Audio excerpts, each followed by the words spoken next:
everybody, looks like we are live. It's great to see everyone. We made it to yet another Wednesday. How's everything going out there? So it looks like we have Patty all the way from Illinois. Great to see you. We also have Colette all the way from Wisconsin. Wonderful to see you as well. How are you ladies doing today? And what I'm doing right now is setting up my wet palette, which is very cool, and we'll be working on the wet palette today. So let me go ahead and I have to wet this a little bit more, and then once that's wet, then this will lay down a lot better. Let's see. Oh, well, thank you, Colette. Colette says the paintings, she's gorgeous. Thank you so much. I appreciate that. Patty says, hi, Colette. Hey, Ruth, how are you? Great to see you all the way from Arizona. How are you today? So glad you're here, Ruth. So that is wonderful. And Ruth is a very talented artist. She has her own YouTube channel, and she's coming out with new courses. I believe she already has a course, which is fantastic. Bobby Silver, how are you? How's everything? Now, Bobby, I believe, let me see if I can recollect correctly.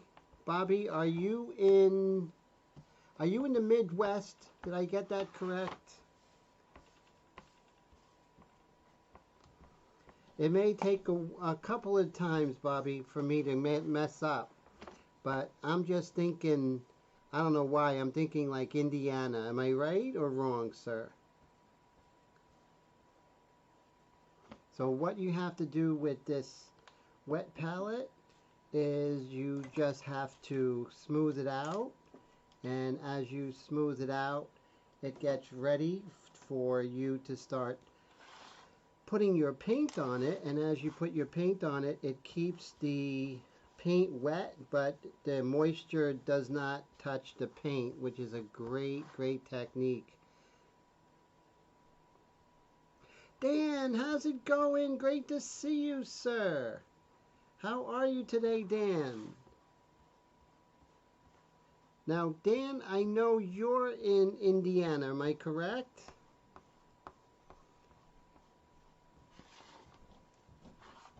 Let's see. So we have to get this nice and smooth. It takes a little while, but it's worth it once you get this paper smooth.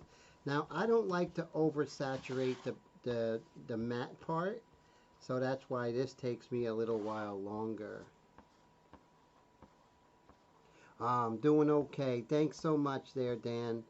Oh, Bobby's in Cape Cod. Yes, that's true. And Dan, so Dan's in Indiana. Okay, 1 out of 2. That's not bad. And I'm gonna remember that. Hopefully by next time, Mr. Bobby. We just got to smooth this out, and you know, so I'm just going to make sure that this is nice and smooth before. Now, this is really great. It has a top, so when you put the paint on it, it just will keep your paint wet, but I don't like using it more than a day, so you know, it's nice because your paint stays fresh during your painting session. And that's all I ask for something like this, especially working with acrylics, right, guys?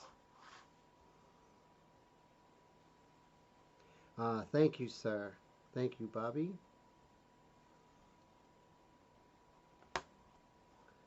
Okay, so maybe straighten it this way.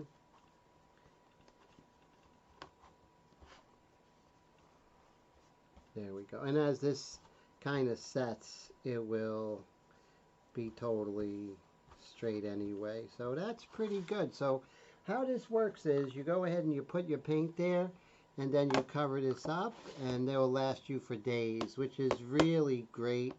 So you know, with airbrush, it's a lot of paintbrush techniques, and as you all know, and I've been getting into paintbrush techniques a lot lately. And what I'm going to do is I'm going to change my aperture here so I can let in more light. Let's see. Right, well, I'm at 2.8 already, so can't let in more light than that. But I can go into the settings. I'm going to do that. And we'll lighten this up a little bit here. Let's see.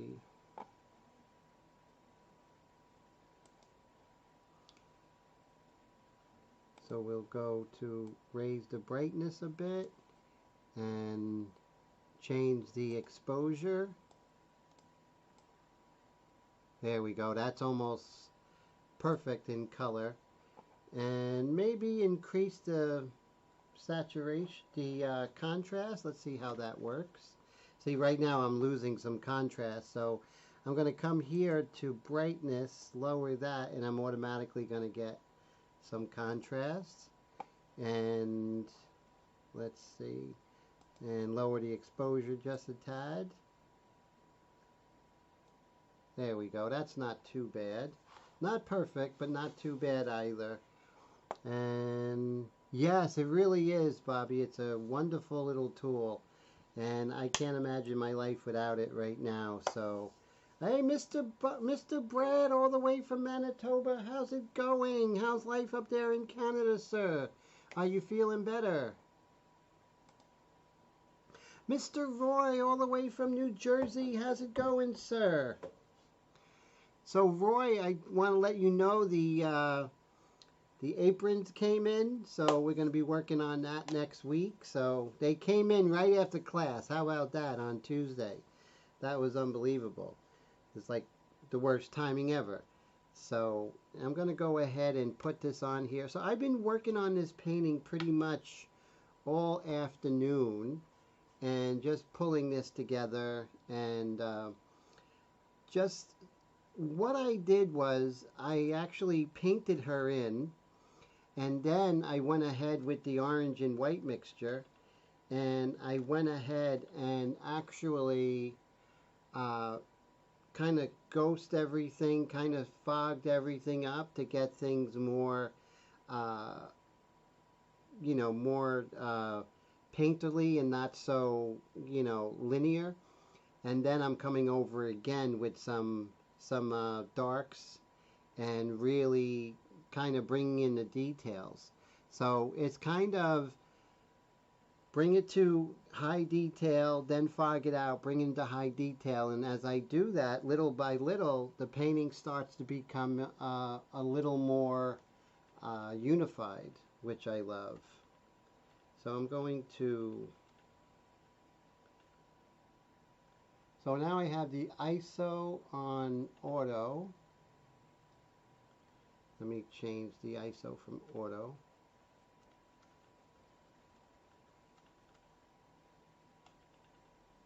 I think I kind of like this. Yeah, that's a little better.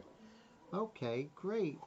So, okay, Mr. Air Todd, all the way from San Diego. How's it going? Wow, so just in time to get your molar pulled tomorrow. Glad you're feeling better, sir. Wow, that's going to be, it's going to come out real easy. Don't worry about it, sir. I have a feeling. So don't worry about it at all. So as you can see, what I'm working on mostly here is kind of coming in with more opaques in the background and actually using brush techniques for some of the detail in the background, which I'm going to do airbrush over it to soften it and make it more going, you know, more depth of field. Now, conversely, I'm going to do more airbrush technique and then come in with paintbrush to bring her forward. So kind of doing that back and forth, you know. Wow, last tooth pulled 4 hours. Oh my God, that's scary. Oh man, I hope it's only like 5 minutes this time. That's my hope for you, sir. Okay, first things first, what I want to do is come in with some darks on the edge of the face here. And what I used last time was a really good color. And I believe it's sepia, detail sepia. I love that color. Now all I have to do is find that color. Let's see. Wow, look at that, detailed sepia. You weren't expecting that, were you? So this is Wicked Detailed Sepia. We're going to get a fresh cup here. And I'm just going to use straight detailed sepia to start coming in and get some of these like really nice dark tones, especially with the cast shadow from her hair right to the side of her eye there. So that's going to be a great color for that. So if you don't have a bottle of Detailed Sepia by Wicked, I really highly recommend it. It will definitely make your life so much easier. So,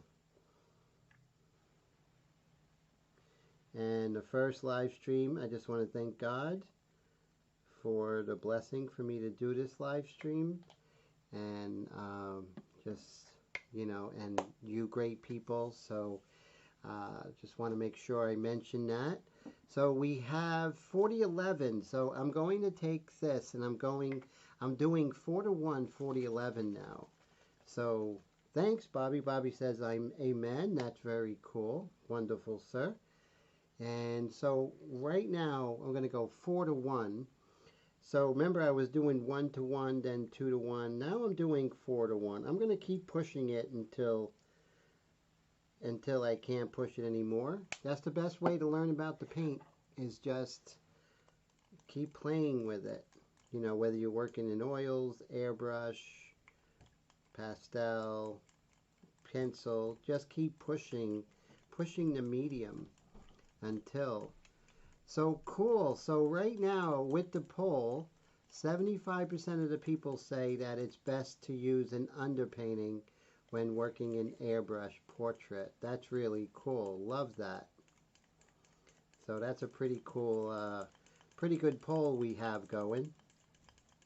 So who out there uses different colors other than black and white underpaintings? I love to hear. Wow, Mr. Brad, thank you so much for the super chat, my friend. I really appreciate that. That helps out so much. What a wonderful and generous $20 super chat. Thank you, Brad, and so glad you're feeling better. And so hopefully we can do a makeup class this weekend because we missed a class. So this week, Brad and he's been my student for 4 years, and his work really shows. So that's amazing. Yes, so Airtot has a question. 4-to-1 reducer to paint, but now when you have something like that, you're going to have trouble adhering. So as I'm talking to you, I spilled some of my orange and white mixture on my table. So that is kind of a messy alert here. But the show must go on. So right now I'm just blotting this here. Leave that there. It's, like I said, I use a very diluted mixture, so it's a lot easier to clean up, right? So let me get my paper towels here, and I'm just going to clean this up. Yeah, so 4-to-1, I really like, I'm liking 4-to-1 because it's a really light application. I'm able to get more detail. And not only getting more detail, but it flows through the airbrush much better.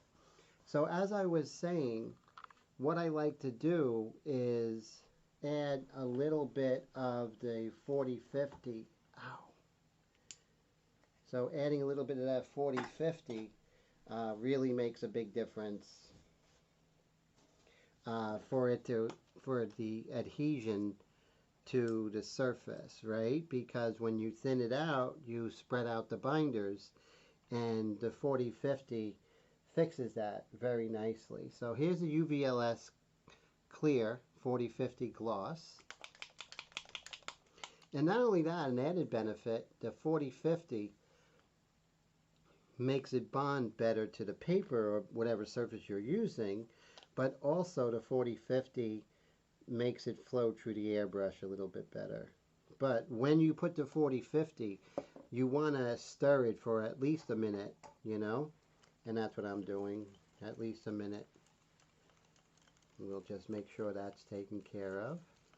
And Bobby says, have to admit I answered the question but did not know the answer as I'm not art educated.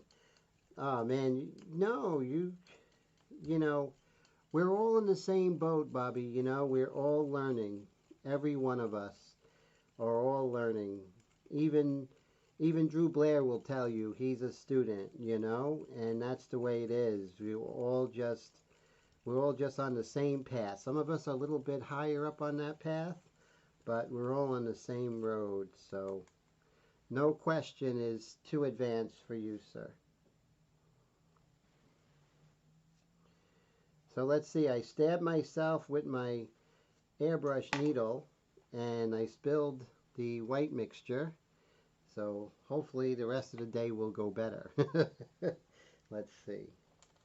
So now I have this beautiful, it feels like India ink, you know. That's why I always make paint do what I want it to do, right? I never go with whatever the paint medium tells me, you know. It's like you have to do this, you have to do that.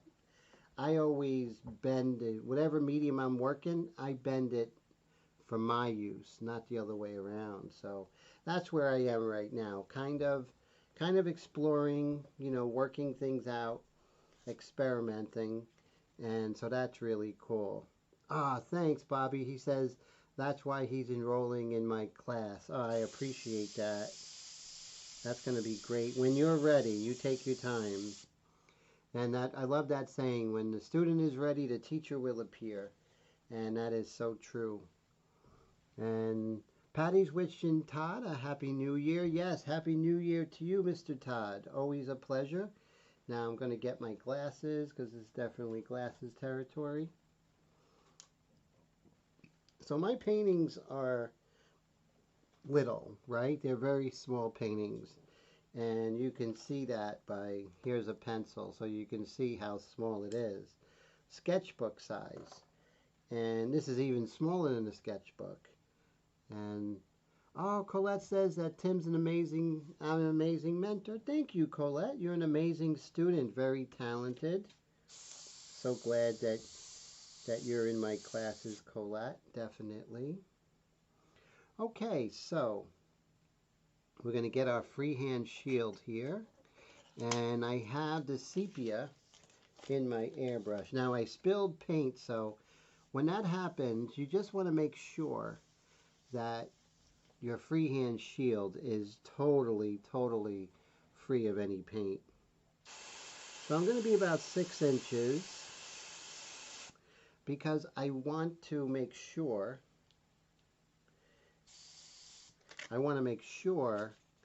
that I'm not going too heavy.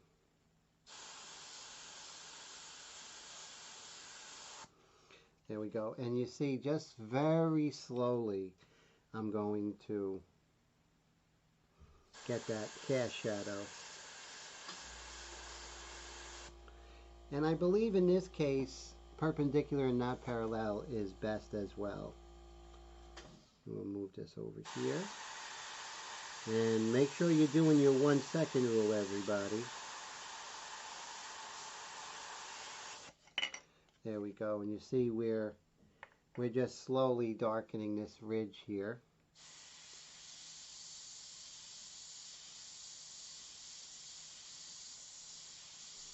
And the sepia works very well.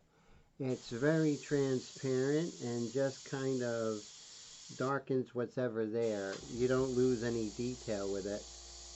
And to me, that's like the best shading color you could have. That it's so transparent, still covers, but you don't lose any of the detail as you paint it in. Any of the detail underneath.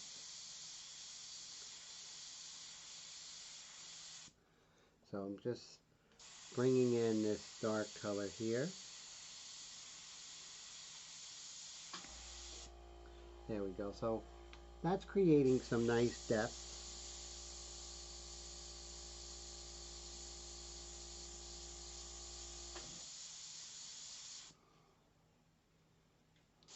Same thing right here.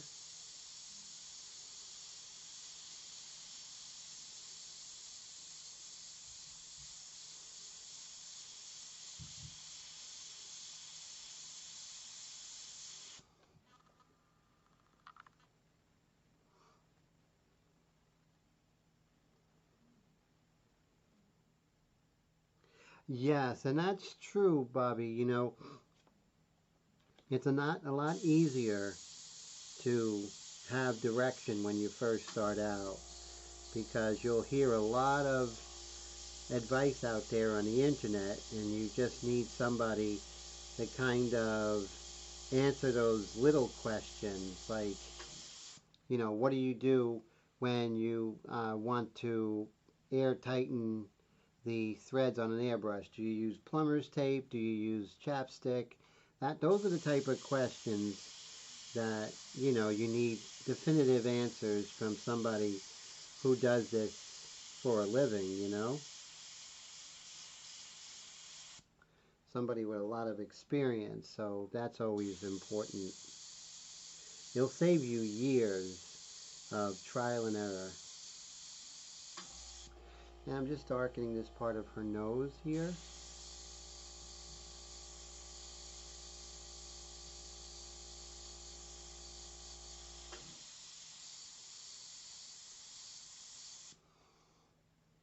And of course, you know, it may look a little dark, but that's okay. Doing the in between. Hey, Mr. Gregory, great to see you. How are you? Happy New Year, my friend. And, you know, wish the same. All the happiness and health of 2024. Great friend of the channel, Mr. Dave Gregory. How are the kids doing? Are you still in Kansas? I believe you were in Wichita, if I'm not mistaken. But then again, I'm mistaken quite frequently. And I'm going to go ahead and come into this dark color right here.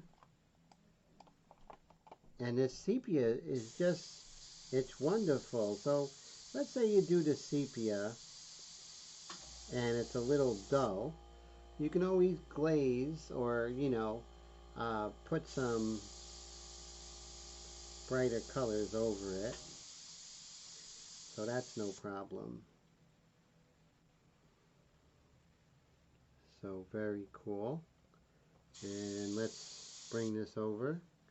Oh, back in Oklahoma until the summer, then moving to Central Texas. Wow. Is that like Dallas area? Or San Antonio? No, I think San Antonio is close to Mexico, if I'm not mistaken. But then again, my Texas geography is really terrible.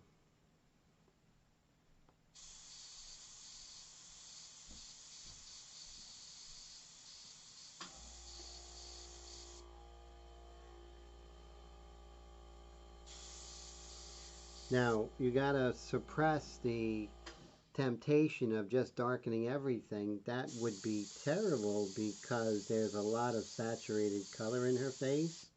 And just by doing sepia in certain areas, you'll dull everything. Fort Cavazos between Dallas and Austin. Very cool. Oh, that's really cool. So I hope you're very happy there, sir. You know, in your new place and everything, when you do move.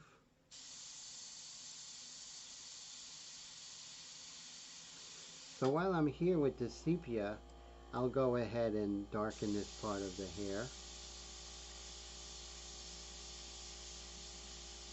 The great thing about sepia, it's not black, so it doesn't create chasms of darkness. Bobby says, Tim, what he needs other than the basics I taught myself by watching superstars like yourself, Steve Scott, Mike's brush.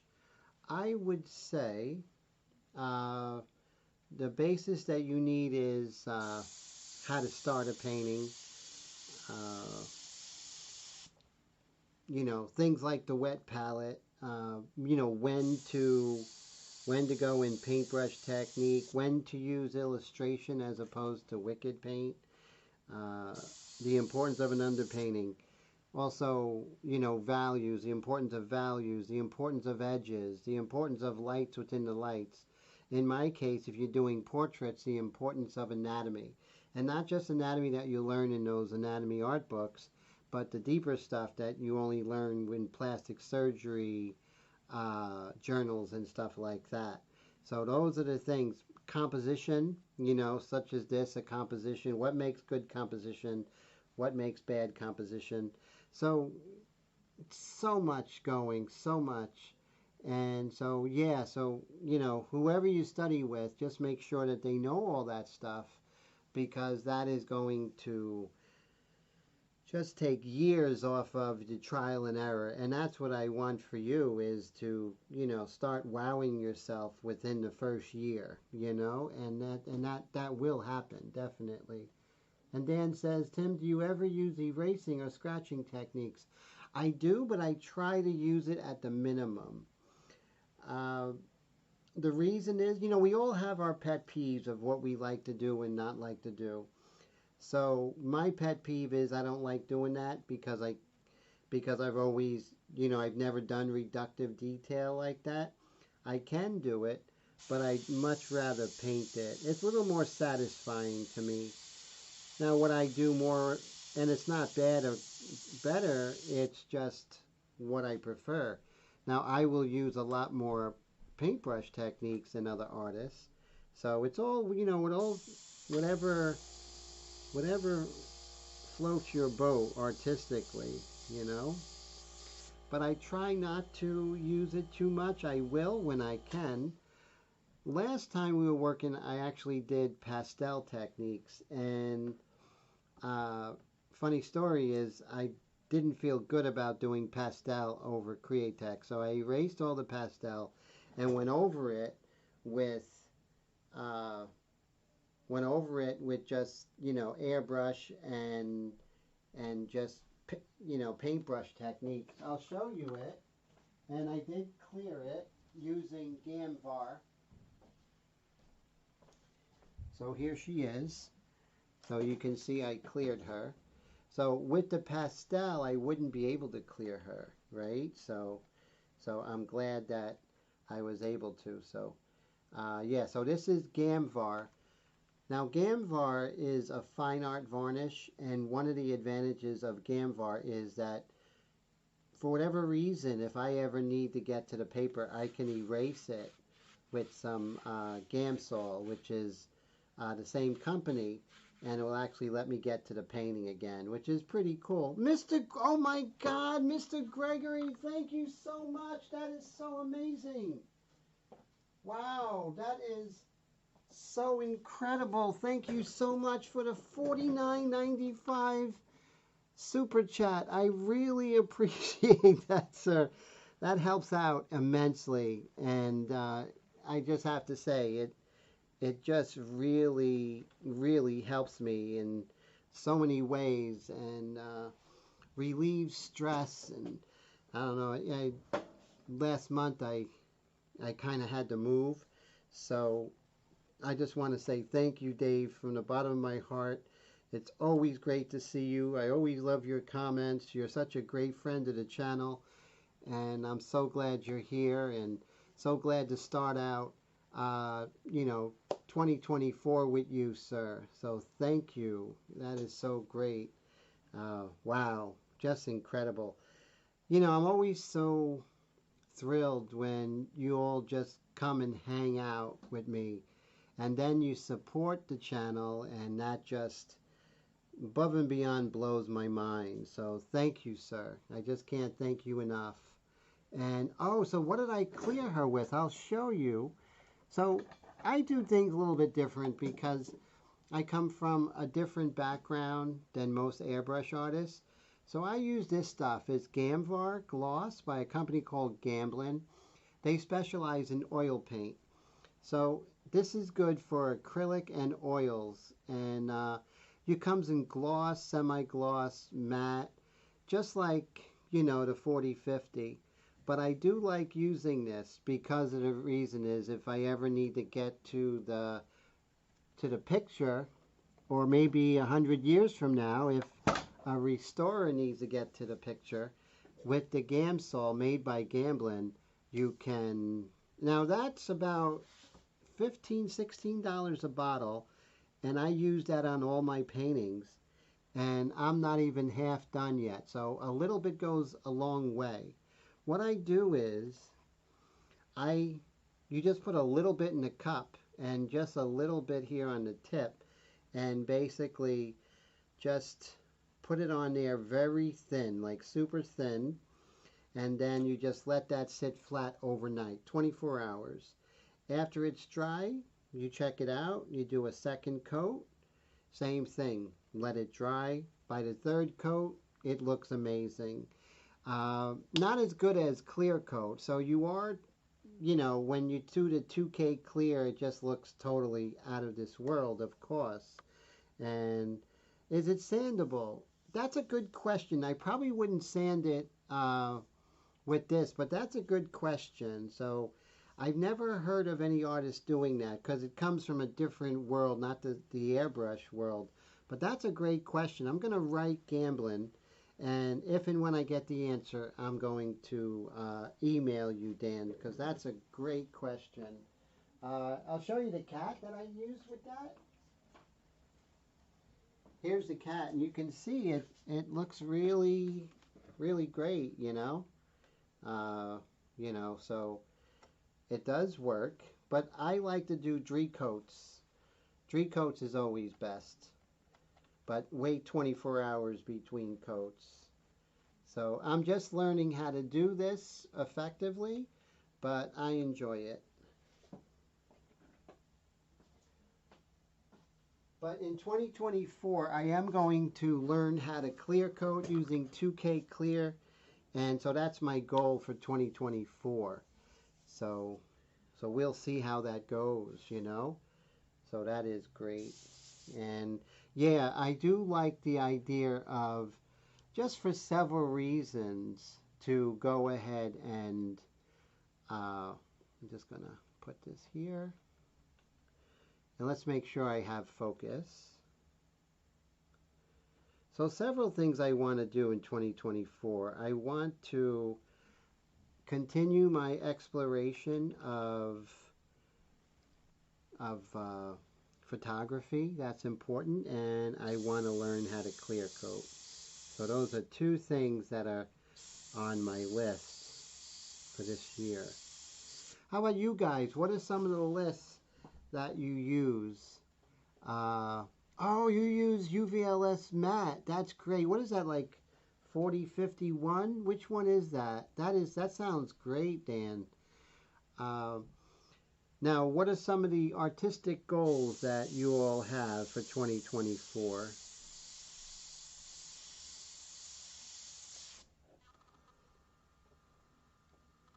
Just going to pull this up here. So I'm about 3 inches away, and I'm just going to darken some of the key areas here. 4052, I have to try that. That's great. I'm still waiting to get a gun. Not a gun to shoot, but I do like the Grex Tritium, so that seems like something I'm thinking about right now because I want to do more of that. Oh, Ruth says she wants to be more prolific. That's great. That's a great goal, definitely. And so, yeah, me too. I want to create more paintings. And so maybe in the older days, I might have wanted right here in her eyelid to go ahead and scratch that out. But I'm going to use paintbrush techniques for that. And this way I can mix exactly what I want. I feel a lot of times when I scratch, I'm not sure what color I'm going to get, or I'm not in control of what color I get when I scratch. So that's another reason why I tend to do that. So always have your scrap paper here, which is always important, just to test your spray patterns, make sure the airbrush is operational, it's not doing anything funky, it's not coughing, all that fun stuff. And just going to darken this up here. So the sepia really kind of picks up the colors underneath and darkens it. It's kind of magical. So definitely pick up just a bottle of the sepia, even a 4 a 4 ounce would be great because you're going to be using it a lot. And so some of my goals for 2024 is 10,000 subscribers on this channel, and tripling all my metrics that I have in 2023. So that's my goal. So 10,000 subscribers. I'm at 4,287 right now. So I got my work cut out for me, but it is doable. And Bobby says his goal is to paint like this. Obviously not going to get the experience you have in a year. You know what? You're going to surprise yourself because we underestimate what we can do in a year, but overestimate what we can do. And see, I got a little bit of spidering there, but that's easily fixed with paintbrush technique, so no worries. So the trick is to make sure you don't get emotional about anything when you paint, you know, especially mistakes. You just kind of roll with the punches, you know.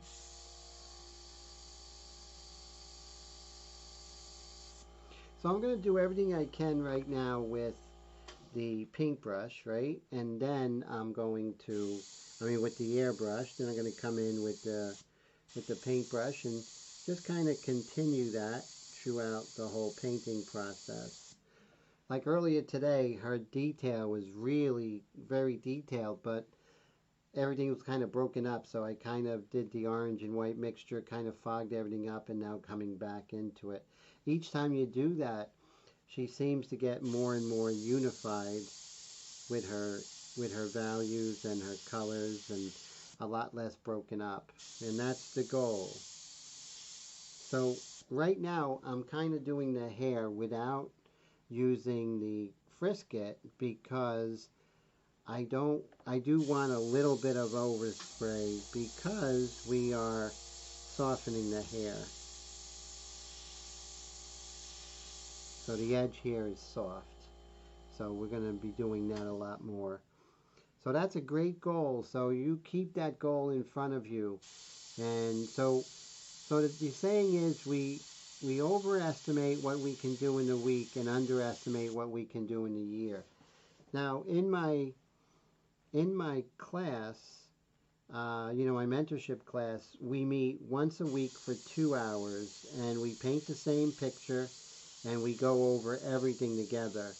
And, and that's what we do. And we paint until that picture is done. And all these lessons that we're doing throughout that whole painting. And then we go on to the next painting and get progressively more difficult paintings.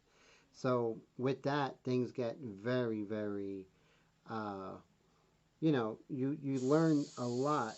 But it's like karate, right? When I studied karate, I didn't know how to do kicks and flips and blocks and all this. At first it was like learn balance, and that's what we did. We just learned balance. And then once you have balance, you have the structure to go from there. Honey, how are you? Great to see you. I'm so glad you're here. Happy New Year. And so Timothy says, Hair New Year. Yeah, spell check, right? That's funny. For a second there, I was worrying I was having a bad hair day. I'm not having a good hair day, that's for sure. Let's see. I'm going to make sure. Come over here. Okay, so we're not getting anything out of there. So I'm going to try first to raise the air pressure on the pack valve. Still nothing. There's no tip dry. And maybe it was the chucking nut. Okay, so that's telling me that there's probably something in the nozzle. So I'm going to loosen the, actually I'm just going to pull back, put down the air and pull back the needle and kind of blow out, hopefully, anything that was in there, in that nozzle. See now, so there was something in that nozzle, perhaps a little dry speckle of paint, either from the session before or afterwards, So always do the low-hanging fruit first. The needle, make sure the chucking nut is tight. raise the air pressure a little bit. Those don't work. Then just put down the air and pull back on the needle and blow out whatever's in there. That should fix about 95% of your problems when you're getting irregular spray patterns. However, when it gets even worse, then that's a bigger problem. Then you stop using that airbrush because you're going to jeopardize the quality of your painting. And that's another thing that I teach my students is how to maintain your airbrush. So every time you go to use it, it sprays like it did when you first purchased it, right? Thank you. Honey says that the painting's coming out gorgeous. I appreciate that so much. Thank you so much for that. So Honey won the first Steve Leahy 543, which is very cool. So congratulations on that, Honey. That's great. So notice I'm not doing any detail of the hair. I'm just looking for the large shapes with this. And I'm going to be moving around. So the details I'm going to be doing with paintbrush techniques because there's always a better tool for whatever you're working on. Now, when Honey says, I really love the portraits with a background. Thank you. And it's so much fun. It tells a story, right? I love that. I love my painting. I want my paintings to be a story behind it. Something where, there's a lot to look at and everything. I do like, paintings that have just a simple background. Those are great too. But for me, I want to keep the viewer looking around and everything. So that's really important to me. So now we're going to kind of stick around in her face a little bit. And there's just this beautiful kind of coral color in her mouth there. And I want to get that color. So what I'm going to do is when I'm using paintbrush techniques, I use the golden fluid acrylics for that. And because for me, it's just what I like using for paintbrush techniques over the years. So I use the fluid acrylics. If I do have it in, let's say, the high flow, I'll use that as well. But all the acrylics, you can see they all get dried up on the outside. That's always fun. See, that's a piece of. So we're going to put a little bit of. So this right here is primary magenta. So it's the same color that they use in printing of cameras and stuff. So I'm going to use primary magenta. Then I'm going to use transparent pyrrole orange. Right here. This is fluid acrylics as well. Whoop, got a double one right there. And then I had some other colors that were pretty cool. Oh, here's one, titanium buff. It's like an off-white color, which is really great. I love using that. Sometimes white is a little too strong, so this is a great color to use. Just a little dab will do ya. And then we have here transparent brown iron oxide. Nice transparent color. And Honey says, I really need to take time to catch up on your feeds that I missed. Oh, sure, definitely. I left them up there. So definitely. Yeah, I've been going over a lot of things. My latest thing, which is on the weekends, I'm doing a live stream of oil painting for airbrush artists, which is really cool. And a lot of people seem to be enjoying that, so that's great. So one of the things I like about using golden paint is that you get a lot of the classic colors that you get when you're working with Createx, right? The same great colors. So here is yellow ochre. So I love yellow ochre, especially when working on portraits. And oh, so Dan asked Honey if she has a website. That's a good question. Do you, Honey? You have a website? Pull this off.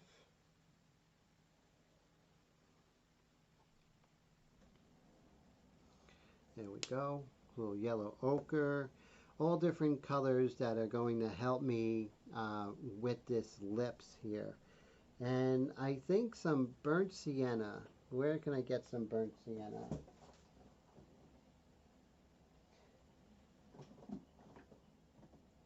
Transparent iron oxide. So transparent red iron oxide is made with the same pigment, PR101, but it's just cooked differently, so it's a different color than the burnt sienna. But here's burnt sienna. So burnt sienna is a semi-opaque most of the time by most brands. Transparent red iron oxide, same pigment, but it's a transparent and a little darker. Okay, right here. There we go. And I shouldn't be doing this so close to the paints that I'm working with. I mean, to the painting. That's a little crazy. Okay, so I have my test here. And now our goal is to mix the color of her lips here. So we have this magenta, which is really a good start. And then we want to get that coral color here. And just get that up. And let's see if we can add some of this color here, because it is a very opaque color. And we can kill it a little bit by adding some of this brown iron oxide. Let's see what we have here. Might be a little strong, but maybe we can lighten it up a bit. There we go. Hey Ryan, how's it going? Great to see you. How's life over there in Canada? So glad you're here. So Ryan's a really great artist over in Canada. It's always great to see him. Okay, so here goes. Oh, and Brad. So I missed Brad's comment. So Brad said that one of his goals is to be a full-time artist. And that's really great. So that's fantastic. And, you know, Brad is actually having a one artist show coming up in June. So he's well on his way, that's for sure. And so right now I'm working on that. And this color is really strong. Too strong. But we're going to darken that up in a little bit. But first I just want to establish. So there are a lot of good things with this color, so we're going to keep it, and then we'll just layer on top. But for the bottom lip, it's lighter and a little more pinkish. So we'll just add the pink here.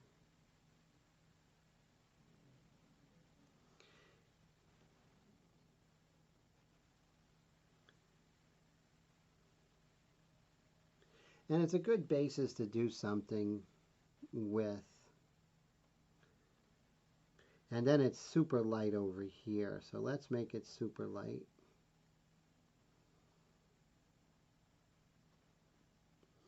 The one thing I like about this titanium buff is that it is very, very neutralizing. Unlike white, this kind of calms it down a little bit. And notice I'm never after that one color right away. You know, I'm not trying to mix for color accuracy. I'm going to adjust as I go.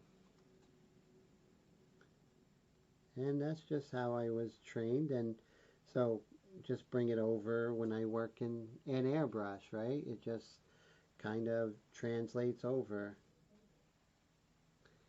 There we go. So yeah, I mean, I like the saturation. I think it's a beautiful saturation, and I can always kill the saturation a lot easier if I have to add saturation, right?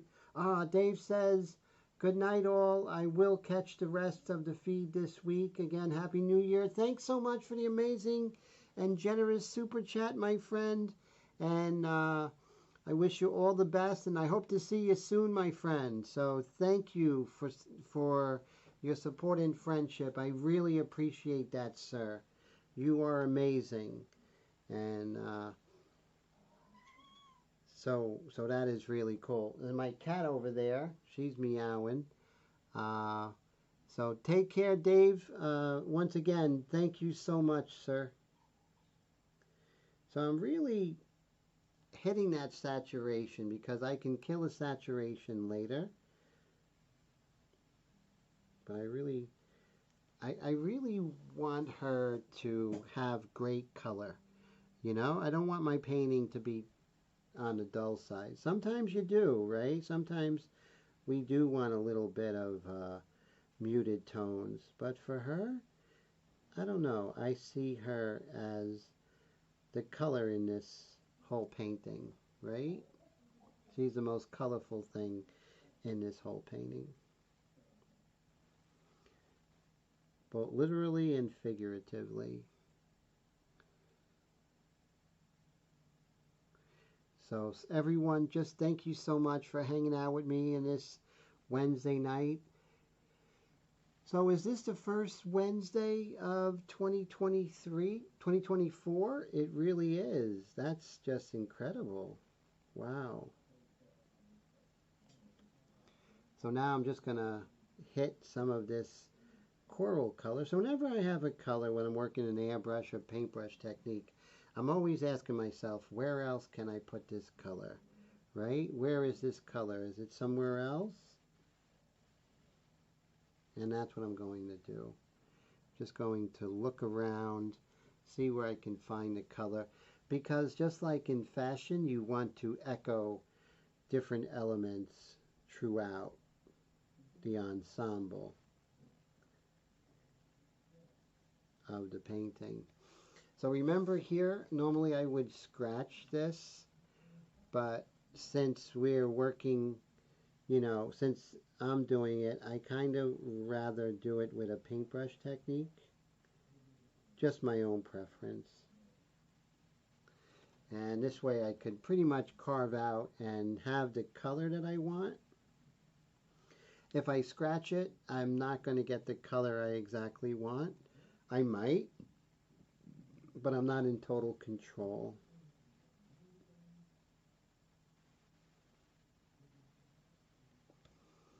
Of course, you can always adjust, right? You know, just like anything else, you can always adjust it. So we'll just put this over here.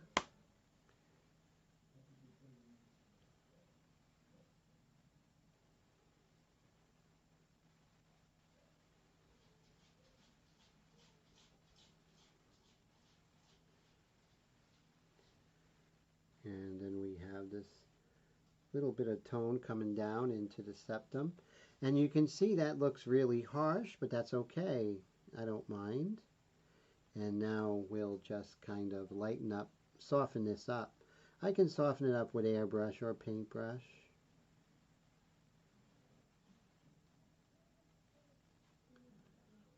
Let's see how this goes.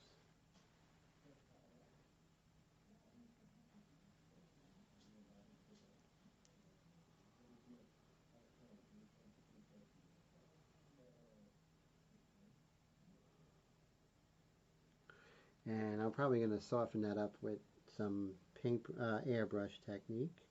But, you know, you play with it, right? That's the thing. You just keep playing with it until you get it to where you want it. And just take your time and you'll get there. But make sure you keep with the 1 second rule. That's the key.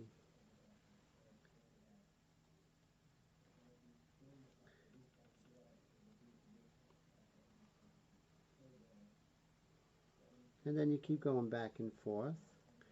Now you can see that it could definitely use a bit more color there.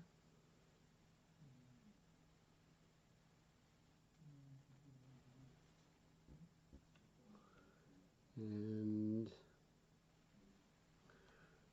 Let's see.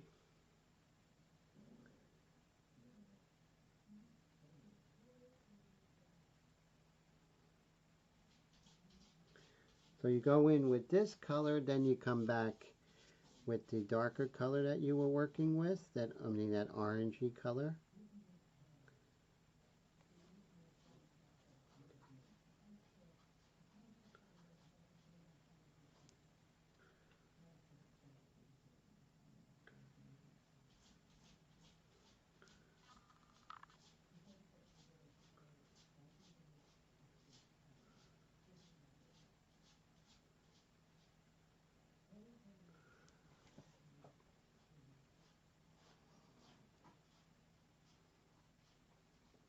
Very cool.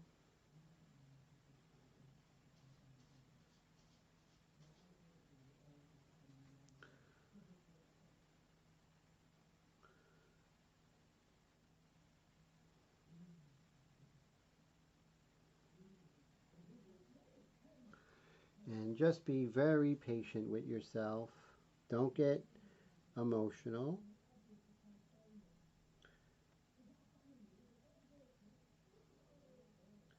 So as you can see, I want to have that saturation. So now let's see if we could add some of this color right here. And that's the thing, you know, you're just playing back and forth.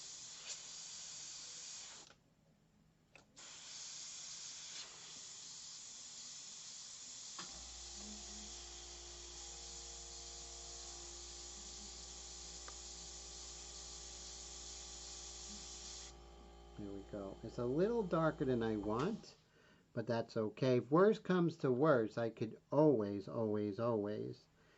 just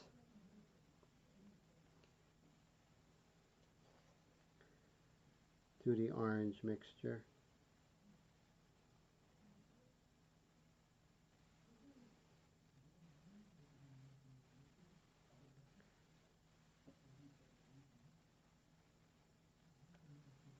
There we go.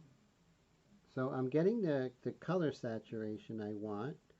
It's just getting the blend, which is going to be a little bit of a challenge. And of course we're blown up, so it's kind of looking a little more accentuated than it is. Now we can kind of concentrate on the lighter edge. So let's pull this over. So if I'm zooming out, it doesn't look quite as scary.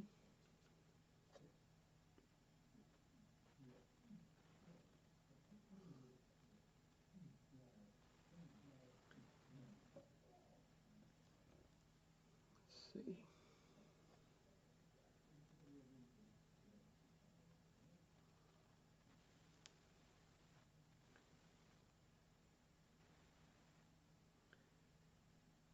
There we go. And then over here,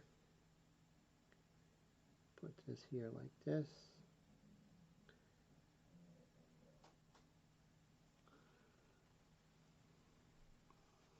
And then we're going to take this kind of really nice orangey color,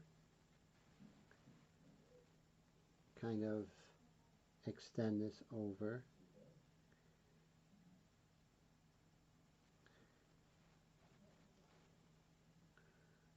Whoop.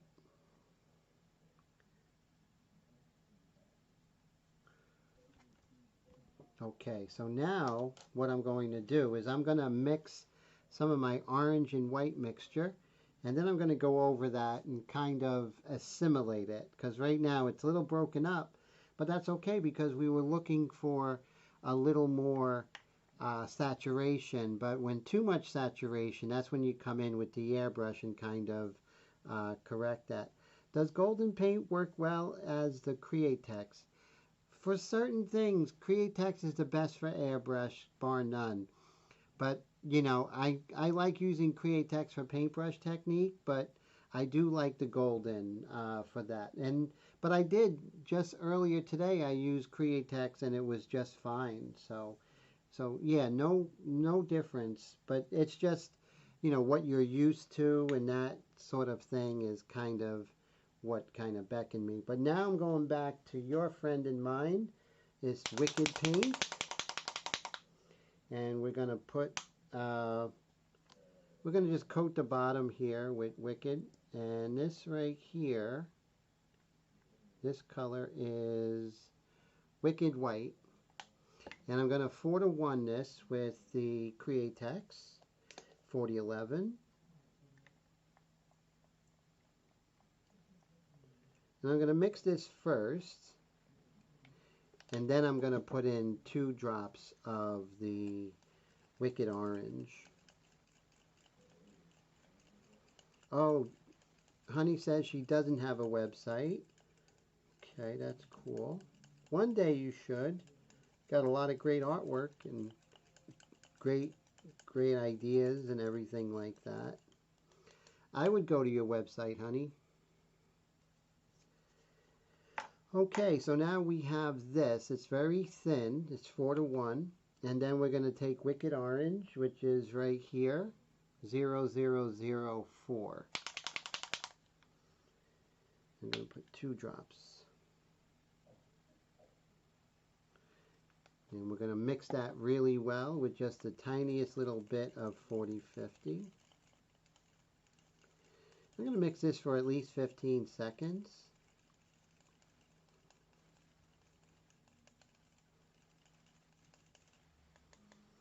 Okay, so now it's orange there, so we might have to go straight with white now that I think about it. Let me put a little tiny bit of the 4050 in here.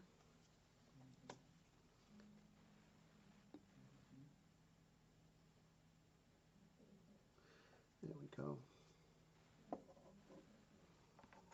And we're going to mix this up really well.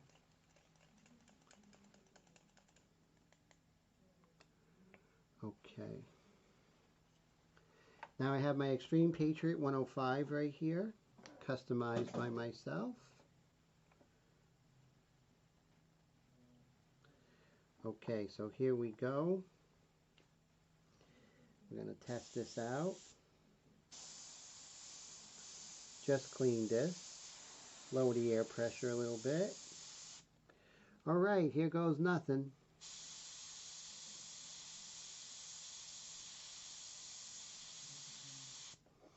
That seems to be doing what I want it to do.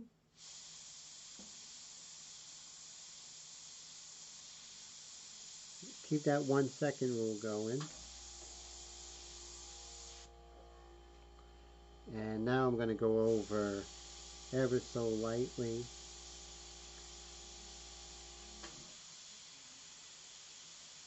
There we go. Kind of assimilate that a little bit better.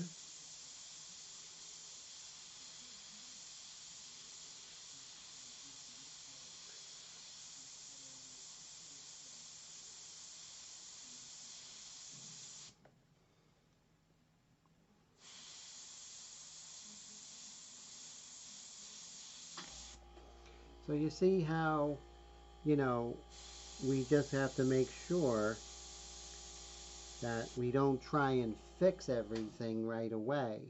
That it's more important to just gradually bring things back to where you want it to be. And it happens to all of us.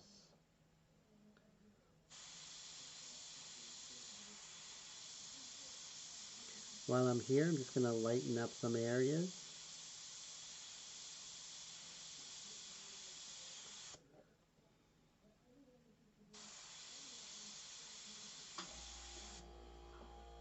And right here.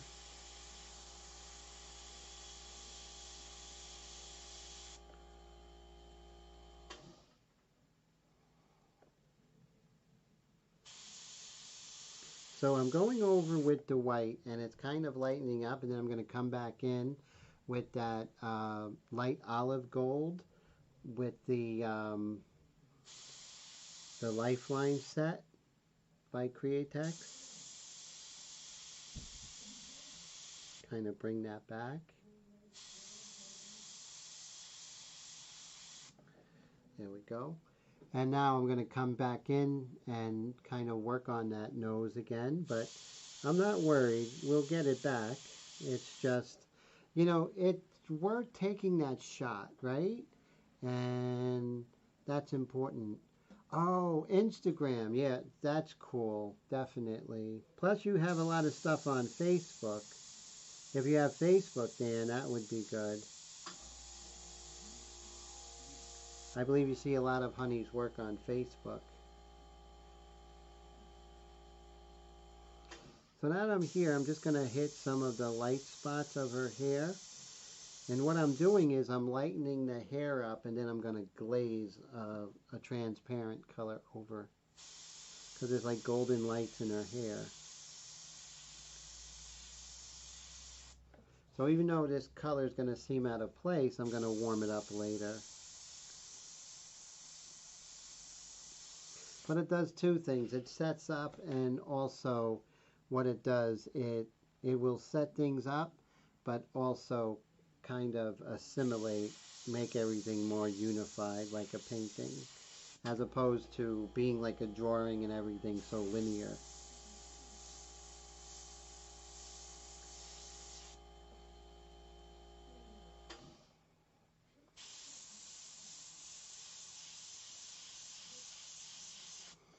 But you always got to push it, you know, push your technique. Do things that are scary in a painting.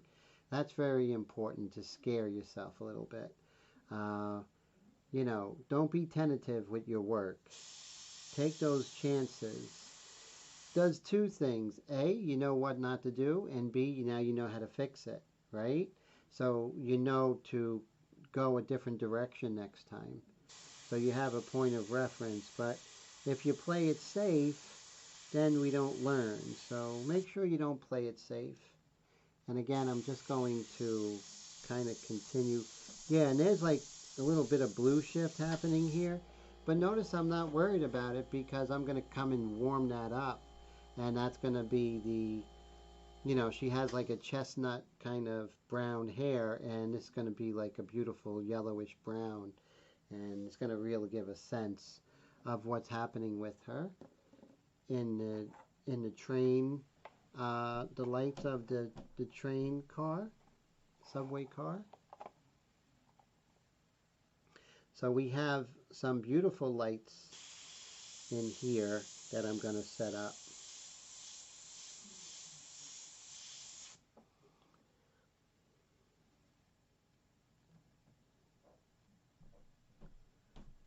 Oh, you saw someone with the same name, Dan Mayer? Oh, that's cool.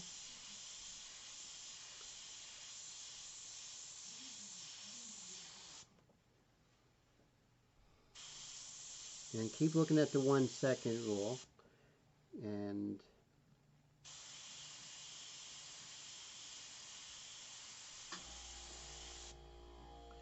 also I'm not just, you know, painting her, but I'm also moving back and forth into the background, over to the side, her jacket, the fur, back to the face. I want the whole painting to come together, you know, like as if it was painted in one time, you know. Of course, you all know it wasn't, but I want the end result to look like it was just done in one sitting.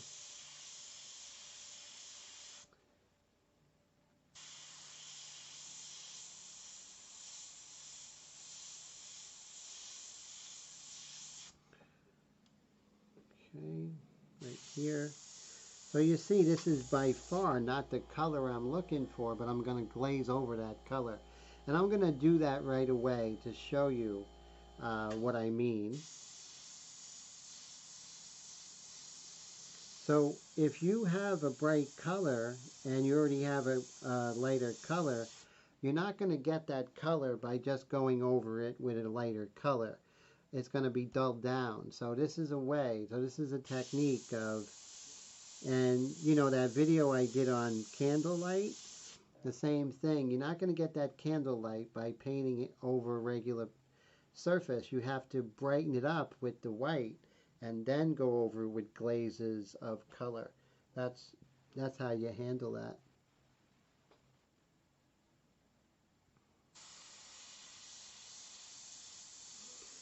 Every difficulty you have in the painting is a boost, right? Everything you do is going to help your future paintings. You know, any problems you have is going to be something that is going to be a plus down the line. So, but the thing is, as long as you fight through it, be tenacious, right?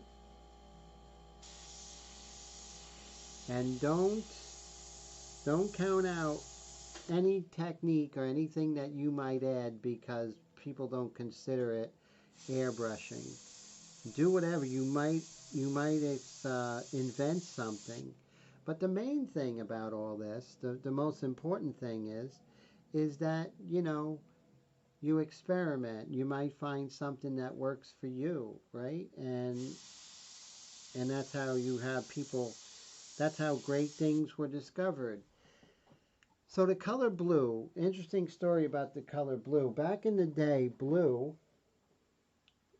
used to be the most expensive color in the world because it was only made from rocks from Afghanistan called lapis lazuli.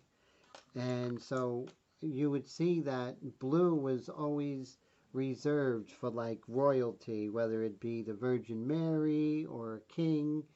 Blue was always the color of royal. That's why you got royal blue. So it was very expensive. So this chemist, I believe in the 1800s, late 1800s, mid 1800s, he was trying to make red, and they had chemical reactions to do that. And he went to bed, and when he woke up, he accidentally made blue. And since then, blue has been so inexpensive. And then you see, like in the days of the Impressionists, blue was everywhere because for the first time, blue was affordable.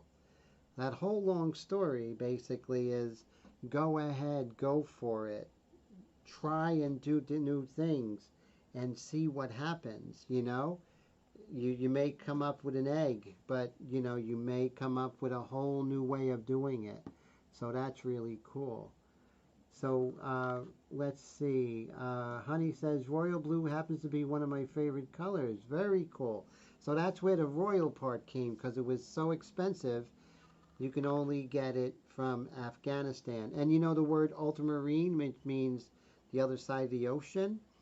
So that's where it means. So it came from far away. That's where ultramarine came from, that word.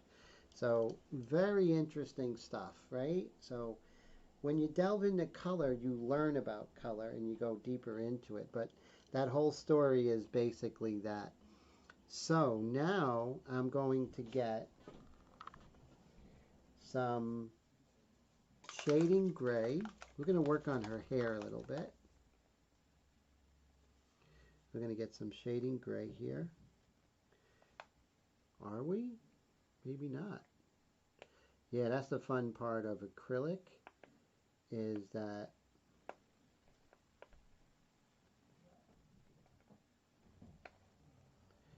it dries up. Okay, so here we're going to just put a little bit here.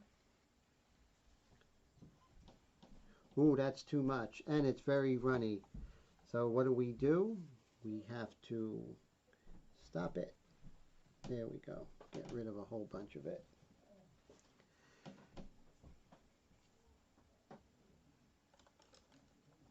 Okay, so I want to get some of the darks in her hair. So I'm going to be using this burnt sienna and some of this shading gray. And now you do need this because you want a semi-dry technique, right? So let's see, right here.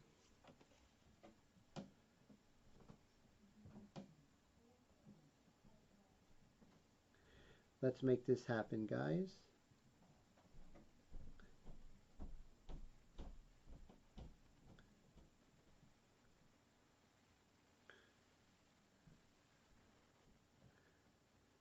bring some of this over.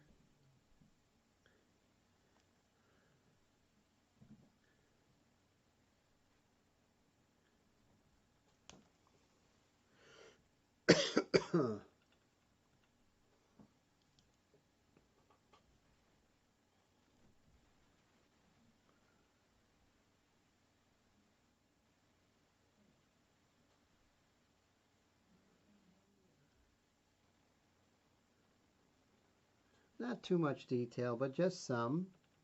And then we're going to glaze some of this really nice yellowish burnt sienna.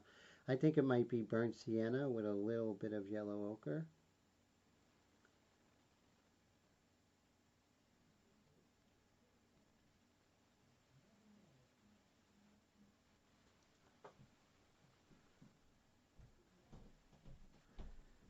And just have fun with it. But the thing is with hair, you want to make sure that you do different lengths, right? You don't want spaghetti hair where you have one hair going all the way down. That's not how it works. You get a little bit and then it stops, and then you have another one picks up, then it stops, and it's kind of very random and really doesn't have a set pattern.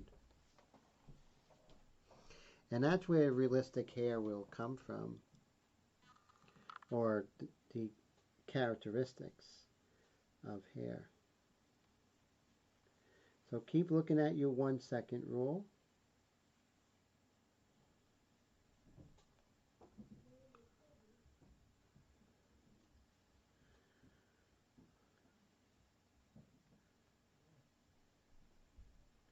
So I read the other day that you want to leave what you are to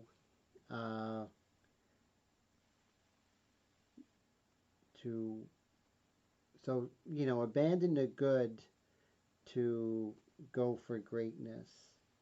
And I think that's the same with a painting. It looked good before, but let's see if we can take it to the next level. Is it risky? Sure. But you know what? Even if you don't get it, you learn something for the next painting. And so Honey says, have I ever done fantasy art?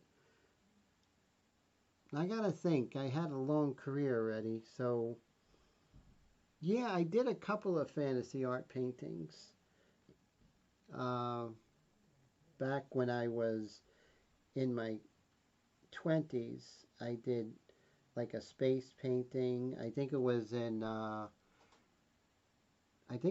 gouache. Yeah, but as a mature artist, no, I haven't.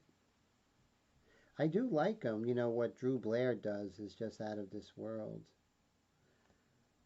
Just incredible what he does. So a few more here. We're just going to... So we're setting up, right? That's what we're doing. We're setting up. So right here we have this dark color right there. I don't like it because it kind of makes it look like she has a horn. So I'm going to take this. So there are things you're going to do that is not what you're painting, right? It's going to be different. See, as I darken that up,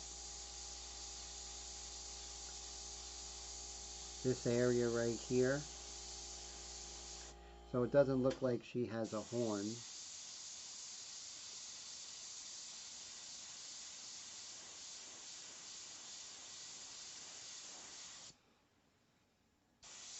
And that goes back.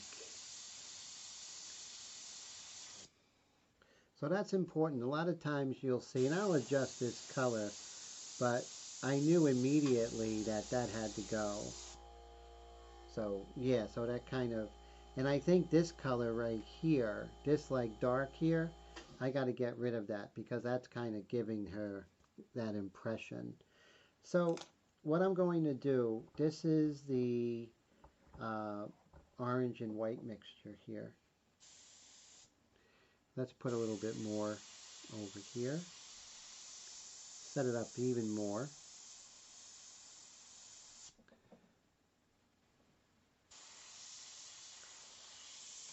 here as well. And of course, the hair is always something that you're working on throughout the painting.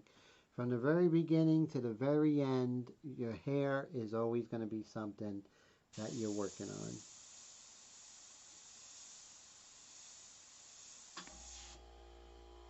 There we go. Now notice I'm not doing any of the flyaway hairs. That comes after the background is really set. But notice here is where we get the light. This is more of kind of indirect light. But here, this is facing the light and it's closest to the light. So whatever's closest to the light is going to get more white. So that's always a good Timism to remember.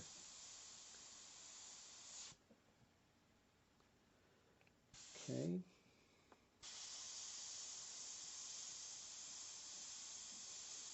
So notice the airbrush was coughing a little bit, so that's why I went ahead and kind of tested the whole thing and found out there was a little something in the nozzle.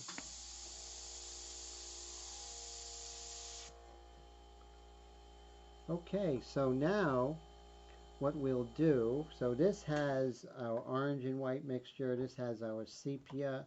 So we're going to take the sepia out and we're going to go with that nice chestnut color. But before we do, let's mix that, okay? So I'm going to mix it here in these colors and see what would be a good mixture. So I'm seeing a lot of yellow ochre. And I'm seeing some burnt sienna. And a little bit of this light color here. A little bit more. That looks pretty close. Maybe more of this.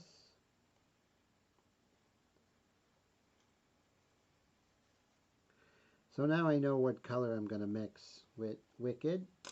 So we're going to get a cup. I go through cups a lot. You guys go, guys and girls go through a lot of cups. I mean, I just went through 250 cups in a month. Now I'm working on my 500 cup package. So let's see. So yellow ochre. So we're going to look for detail yellow ochre. Raw sienna will do. Very close in color. Raw sienna is a little better because it's a little bit more of a ruddy color. So I like that.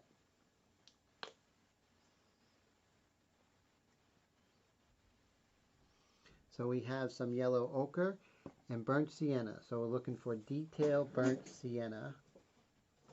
And this is Wicked colors, of course. The spray through Wicked colors are the best in my opinion. Detail burnt sienna. And Honey says, do swatch you paint against your reference pick for accuracy, or do you just eyeball it? I eyeball it when I'm painting like this, but with a student we go into Krita and we kind of find the color together. But for me, I eyeball it just because I've been doing it so long that I can just like, you know, like somebody who is, you know, making like, you know, arroz con gandules. Have you ever asked somebody who's been painting who's been cooking a long time, and they just say, how much water, I ask them, how much water you put in? Oh, you just feel it. That's the way I am with color when I'm working on my own. So I'm going to put a little bit of the detail raw umber in there, just a bit to calm it down. Two drops. And we're going to 4011 it. Where are we? That's my water. 4011 is right here.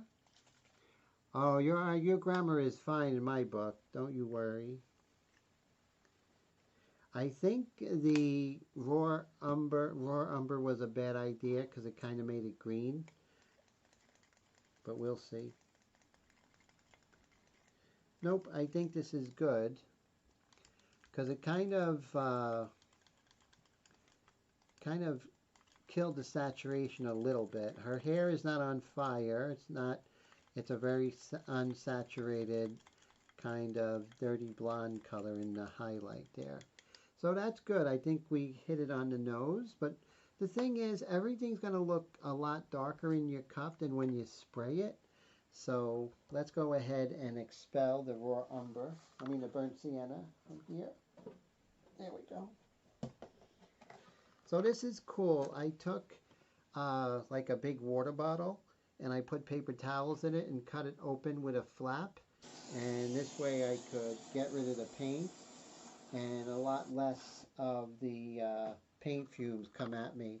So I learned that from an airbrush artist about 15 years ago, and I still do it. But with my students, I go over exactly how to find a color using the free program Krita. And first you find out what color is it on the color wheel. And it can't be in two places at once, so it has to be in one spot. And we identify the one spot, and then we ask ourselves, is it lighter or darker? Does it mean, are you adding black or are you adding white? And so it's all about saturation, the value, and the hue, the saturation, and the value. You get those three things, you have the color, and that's what I teach in my classes. So, okay, so we have this, and I'm going to 4011 it a little bit more, just a tad bit more. And remember, we want to put a tiny, tiny bit of our 4050.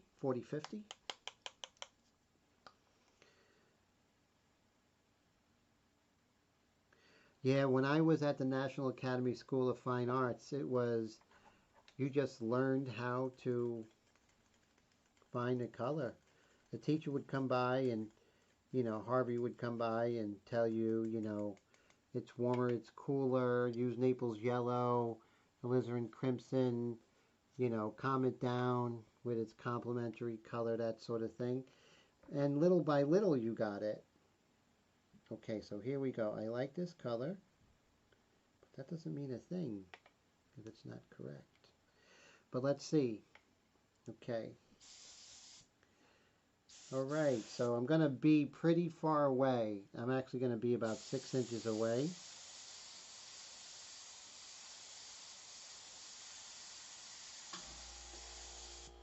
So notice how we're getting this really nice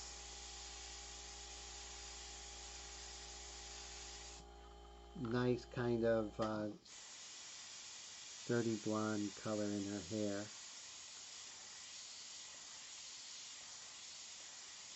But we set that up, right? We had to set that up first. So this would be the light yellowish, and then we'll come in later with the darker brown color.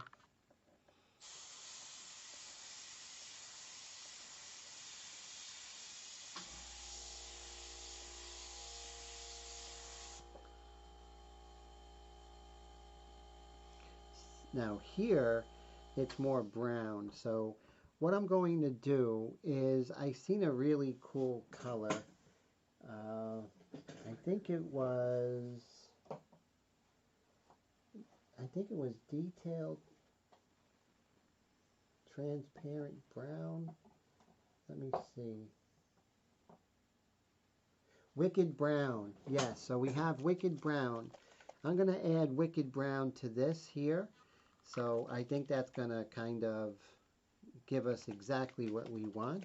But we have to do this one first and then go darker over it. So notice we're going light to dark, right? Have you all noticed that? And so you have to lighten it up first to go to light to dark. So you see how I'm kind of making this more brown by using wicked brown. Detail, nope, just plain old wicked brown. I'm going to put a whole lot of wicked brown in there.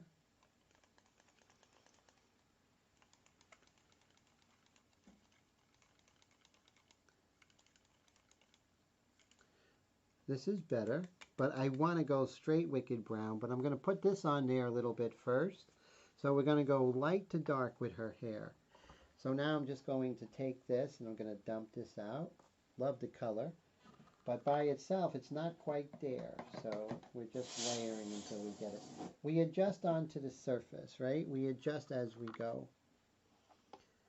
And oh, so Dan and Roy feel they have to fix their grammar. Well, now they have Grammarly. Do you guys download that program, Grammarly? It fixes your grammar as you write, so that's pretty cool.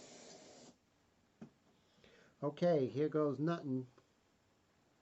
This is a more brown version. So it's just going to cover this. Let's get rid of whatever was in the nozzle. Okay. And we'll come back over here. Okay, nice darker brown. Here we go.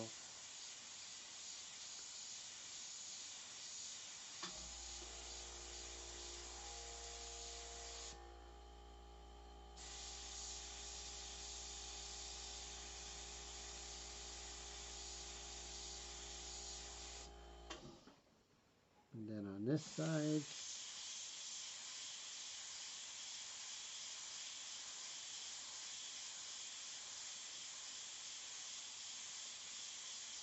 notice I'm using less and less stencils as we go. You know, shields. Because that was basically just to map out.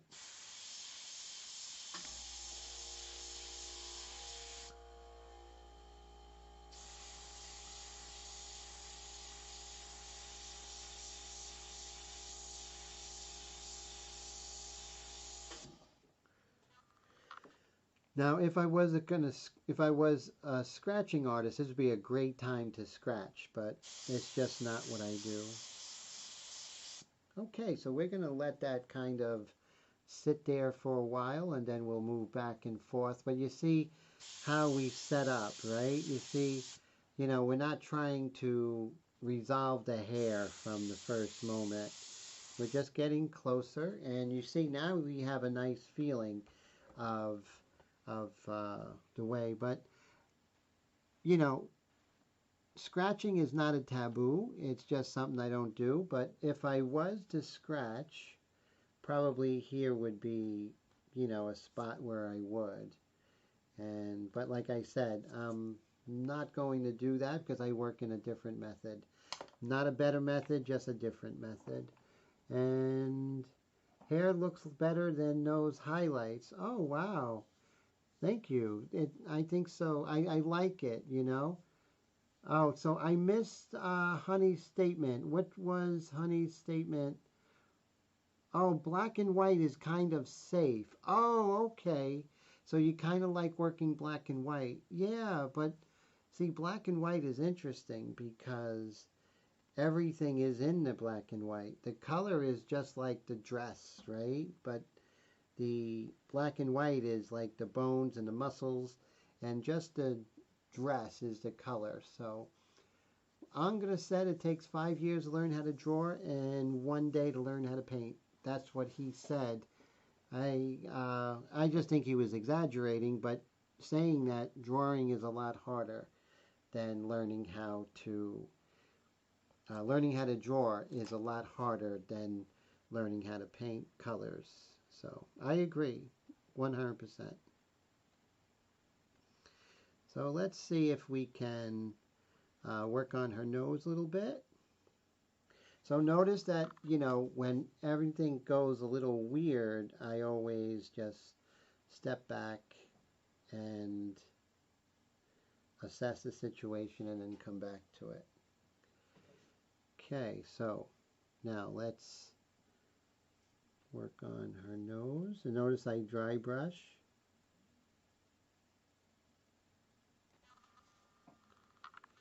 And we'll zoom in on her nose. And of course I'm going to zoom in on my reference.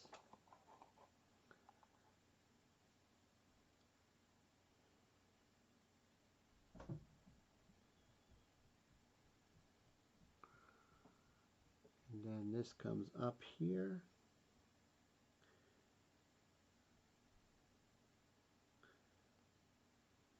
just stick with it.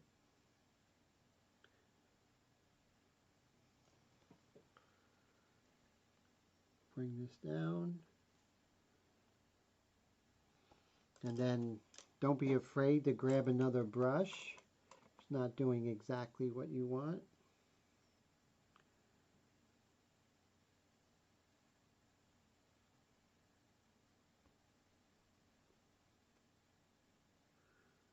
There we go.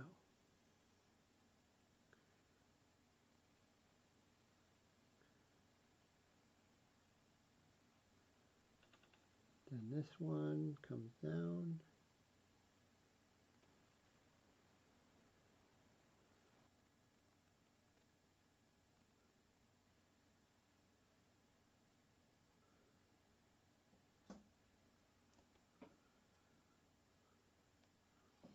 And since I have this color, just bring this over here.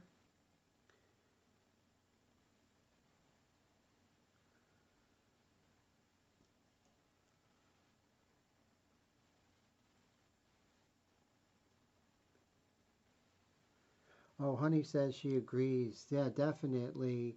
Yeah, I think drawing is the hardest part of learning how to paint.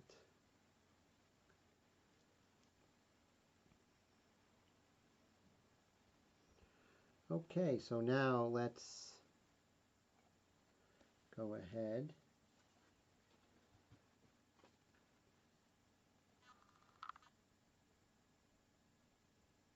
and let's work on her nose a little bit.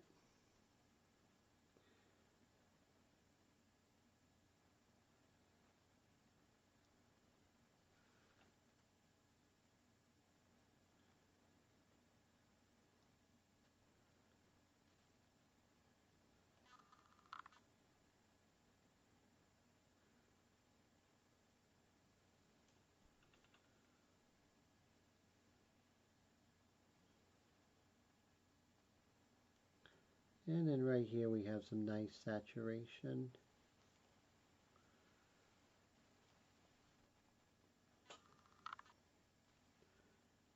And we'll just lighten it up a bit.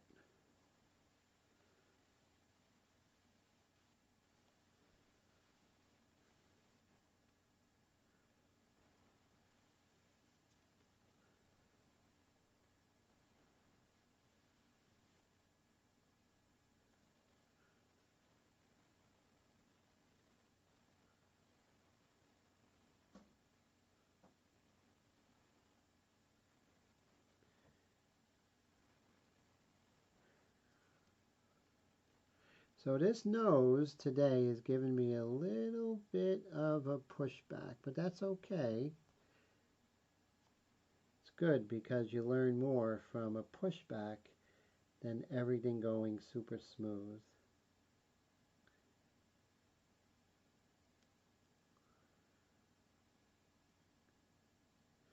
So for some reason, my saturation is really over the top today.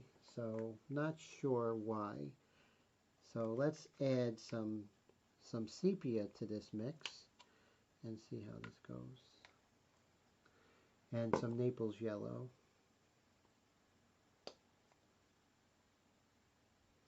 Maybe I'm just getting a little too... this brush is a Royal & Langnickel 0, so close.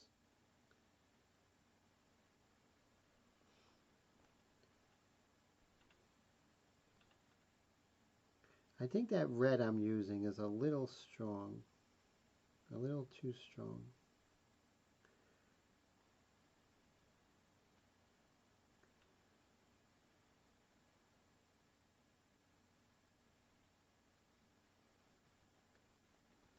So I'm going to mute this down a little bit.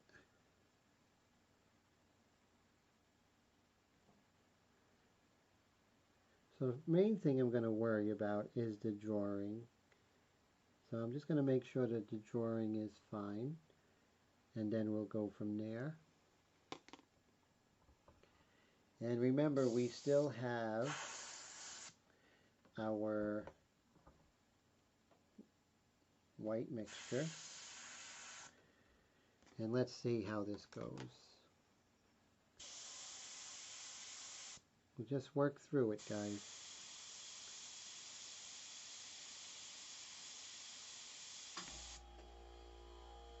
We're just going to work through it.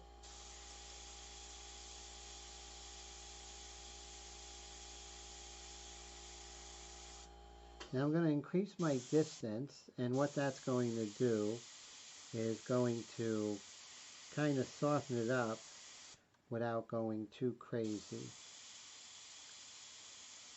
So maybe about 4 inches away.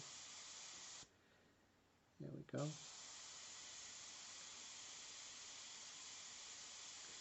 And don't worry about lightening up the nostrils. You can always go over the nostrils again.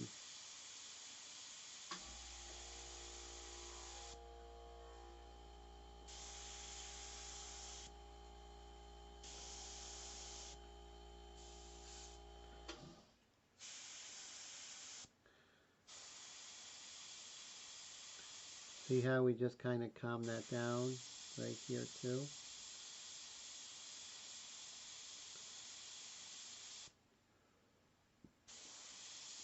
So the orange and white mixture is like a magic eraser.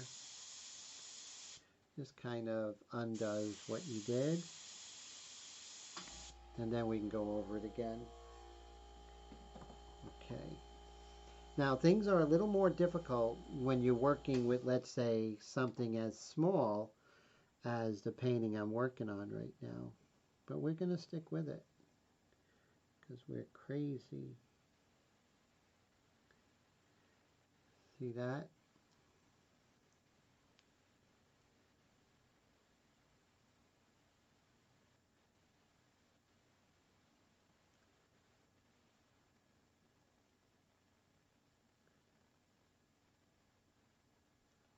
And I'm just getting rid of that hard edge that I made. And then we come back in and try again.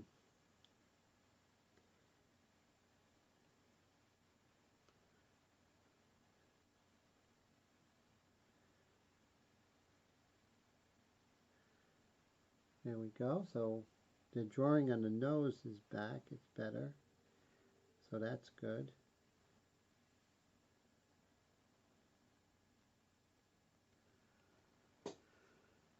Okay, let's see. So I still see some hard edges here. Now it's a little deceiving because we have it blown up, but still, it's not an excuse not to soften this up.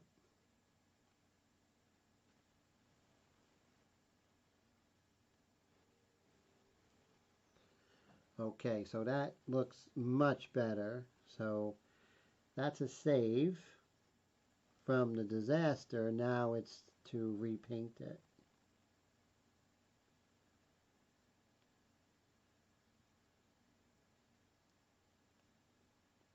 And so you see, now this is the setup. Okay. So now we really got to look and say, like, where is the color that we want for this? So that's right about here. And remember, the color that we used for that was a combination of light olive gold. So let's go ahead and mix that up. So we have light olive gold. We'll put that in. And this is from the Lifeline set.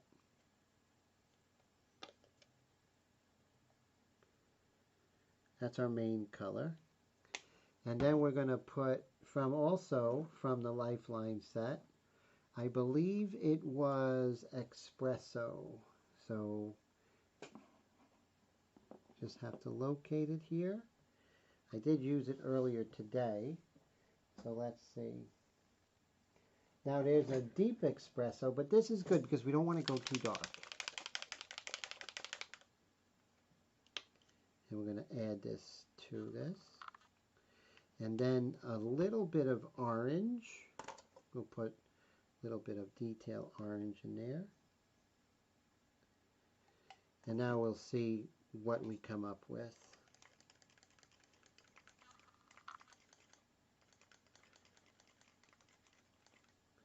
That looks like a good color. Maybe a little more orange. That can't hurt. But then again, remember before we were oversaturated. So let's go against our normal inclination for like saturation for now. And I think that's what got me into trouble in the first place.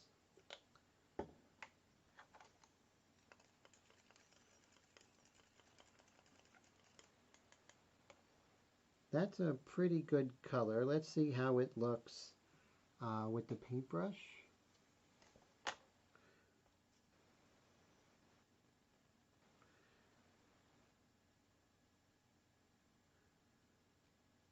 Definitely could be more orange, so let's add some more orange, illustration orange, and maybe a little touch of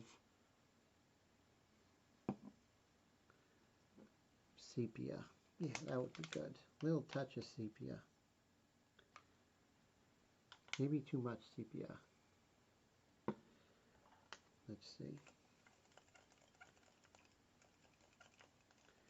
No, I think that's good. So darkened it up a bit.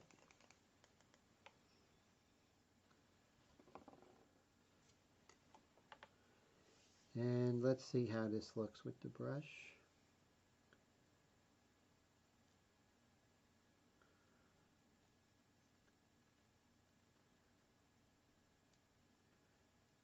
Let's see. That looks much better, definitely. So now what I'm going to do is we're just going to spray that on there. So here we have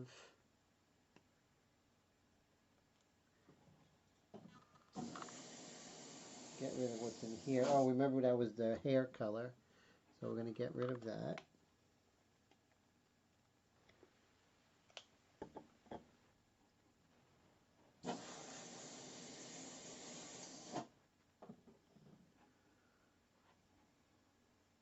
So remember, the best lesson you could learn is always be willing to take whatever you do to the next level. And be willing to take chances. All right, let's see how this goes. I'll zoom out.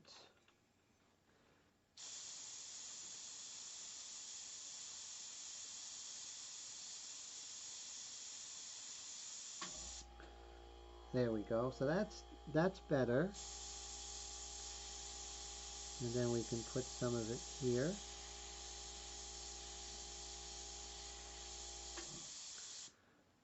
There we go. So now what I'm going to do is we're going to come back in with this orange mixture.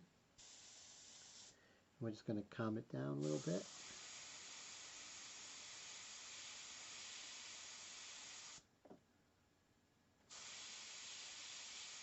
And kind of do that back and forth. That would be pretty good. Ryan says you shouldn't need to reduce too much with a 0.35. Yeah, I just like, I'm used to working in inks and I kind of like doing that. Oh, Ryan says, Ryan's answering Marcel. Marcel says, I have a question. As a new airbrush user, is there a good baseline blend for Createx illustration in 4011 reducer? Practicing to work on a 0.35. Yes, Ryan is true. With illustration, you don't have to reduce, but with Wicked, you definitely do. So good point, Ryan. And Marcel is saying, I was thinking that, Ryan, I plan to acquire a 0.18 or 0.2, which may cause for some reducer. Very cool. Yeah, you know, it's all about where you're coming from, you know, what you're comfortable with, you know, what's your comfort zone, right? I think that's important, you know, where your comfort zone is. So I think that's one of the things that really helps me is, you know, I like working thin, so I'll use more reducer than most people. But that's just, you know, but I also compensate by, you know, not just going thin, but adding the 40-50, lowering my air pressure. but I like that kind of flow.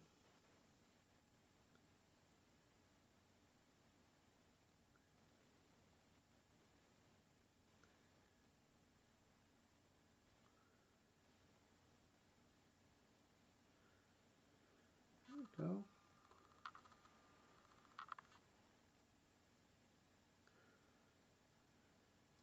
Okay. All right, feeling better about that. And now we'll just bring this over here.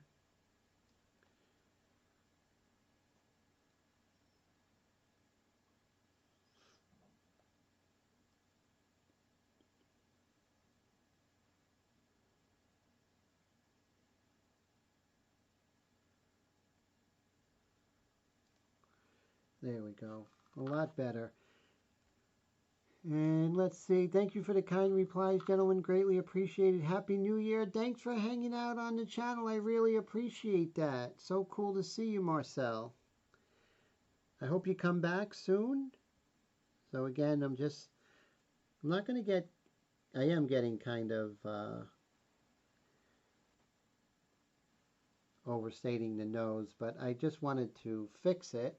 And you see now we're in better shape with that nose. See that?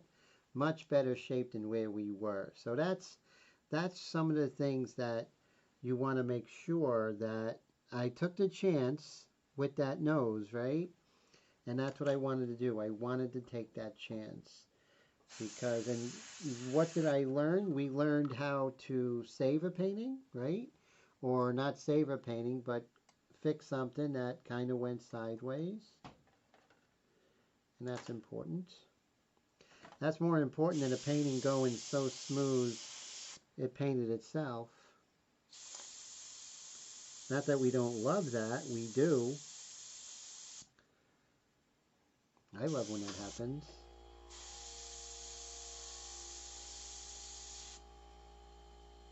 And we'll zoom out. There we go. Now that's a little yellow, so that's actually very yellow. So we're going to add some little bit of red to this. Actually, let's add some good old-fashioned red to this.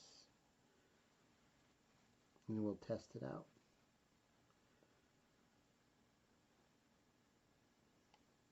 Let's see.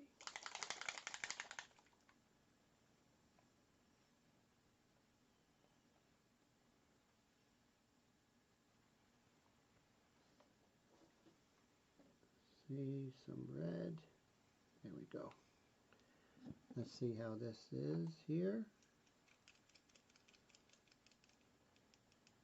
So this is definitely more red here. Let's see what we have. Spray out what was in there.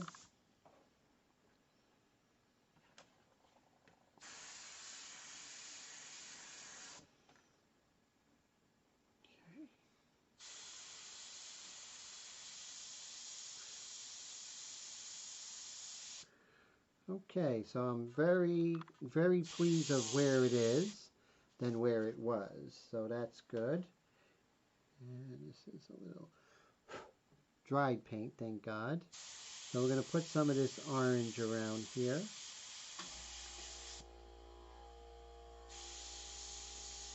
And keep working. Oh, Colette, thank you so much for the super chat. I appreciate that. Thank you for your, for your kindness and your friendship over the years and your support and your great comments. The channel would not be the same without you, Colette. Happy New Year's. Thank you so very much for that. And Ryan says, yay, Colette. And so that is great. Thank you. And I really appreciate you, Colette. Thank you so much. And what a great day for Super Chats. And I just want to say we started out the year really well. And like I said, we learn more for things going a little bit sideways than if they went perfectly. So I'm just going to continue going down this road until I'm really happy. So yeah, so basically a challenge is always good, but a challenge is just what it is. it's a challenge and we rise to the occasion, and that's always a good feeling when we do. So I'm going to continue wrestling with this painting, of course. It's just the nose for some reason, but that's okay. We'll get through it. We have a lot of tools. We have paintbrush, we have airbrush, you know. Like I said, I'm not going to be using colored pencils or pastels anymore because I do want to varnish them, and that would definitely not work with the varnish or clear. So the pastel would really be weird. So that's why I decided not to use them in the future. Brad, have a great night. Always a pleasure, my friend. Thank you so much for hanging out.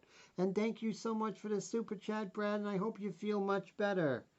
And good luck tomorrow. Don't worry, everything's going to be fine with the dentist. It's going to come out 1, 2, 3. Now I'm just lightly dusting over this nose. And now I feel much better about it. Look how it's assimilating. So it took quite a while for me to get this under control. But notice that I didn't give up, right? So now I have this white and orange mixture, and I'm just kind of bringing everything together. And remember, the white and orange mixture is something that you use just to blend everything. Yes, definitely. Good luck tomorrow, Brad.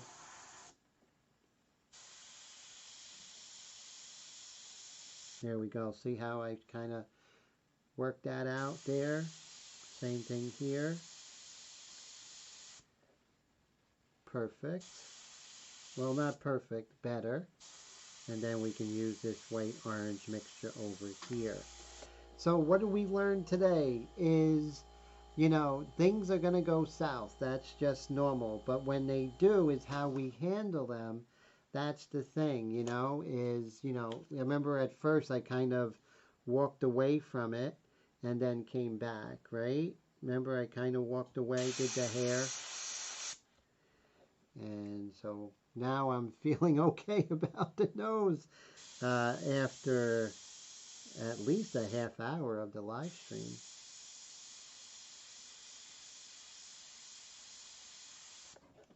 There we go. So now we'll see where we are. And so there we are. So not too shabby. I feel good about it. So we have this kind of interesting orangey mixture here.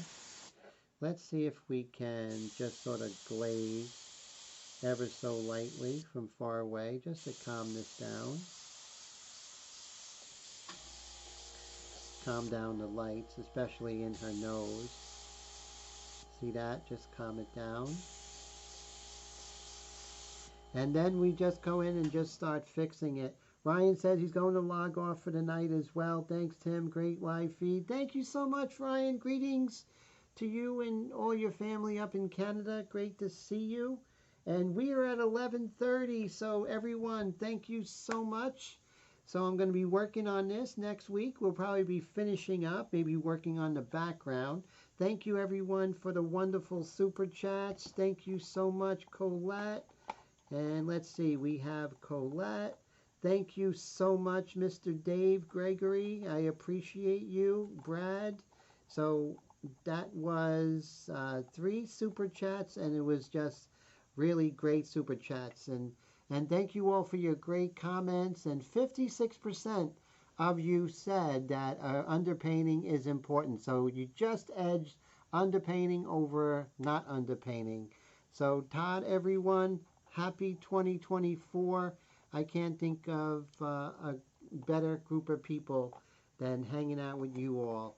So take care, everyone, and I will see you over the weekend with the next live stream.